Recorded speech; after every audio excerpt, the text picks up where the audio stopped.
తిరుమల పుణ్యక్షేత్రంలో తిరుమల తిరుపతి దేవస్థానం నిర్వహిస్తున్న అన్నప్రసాద కార్యక్రమం అద్భుతంగా ఉందని, అక్కడ భోజనం చేయడం తనకు వర్ణించలేని తృప్తినిచ్చిందని వైసీపీ సీనియర్ నేత మాజీ మంత్రి అంబటి రాంబాబు ప్రశంసించారు. కుటుంబ సభ్యులు బంధుమిత్రులతో కలిసి తిరుమలకెళ్లి శ్రీ వెంకటేశ్వర స్వామి వారిని దర్శించుకున్నారని వెల్లడించారు.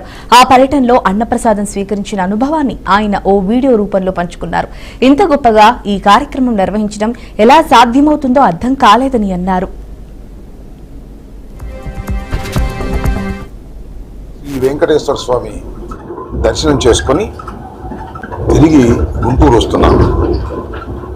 బంధువులు మిత్రులతో కలిసి ఉదయాన్నే తిరుమల వెళ్ళి వెంకటేశ్వర స్వామి దర్శనాన్ని చేసుకున్న తర్వాత అన్నప్రసాదశాలకు వెళ్ళి అక్కడ భోజనం చేయాలని అనిపించింది. ఆ తర్వాత సుమారుగా 1 గంట ప్రాంతంలో అందరం కలిసి అన్నప్రసాదశాలకు వెళ్ళాం. అక్కడే భోజనం కూడా చేశాం. అంటే భోజనం అనడం కంటే అది భగవంతుని ప్రసాదం.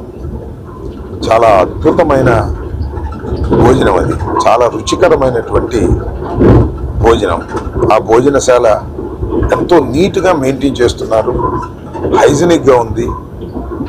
భోజనం కూడా చాలా రుచికరంగా ఉన్నటువంటి భోజనం. తిని చాలా తృప్తి పడ్డామని ఈ సందర్భంగా చెప్పదలుచుకున్నాను. అది ఎలా మేనేజ్ చేస్తున్నారో నాకు అర్థం కాలేదు.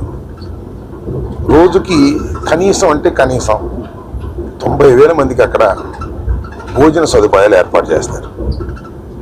సరే, ఇంకా కొన్ని సందర్భాల్లో, ప్రత్యేకమైన సందర్భాల్లో, బ్రహ్మోత్సవాలు ఇంకా రష్గా ఉన్న సందర్భాల్లో 1,30,000 నుంచి 1,40,000 వరకు కూడా భక్తులు భోంచేసేటటువంటి అవకాశం అక్కడ ఉంటుంది. చాలా సందర్భాల్లో అలా భోజనం కూడా చేస్తున్నారు.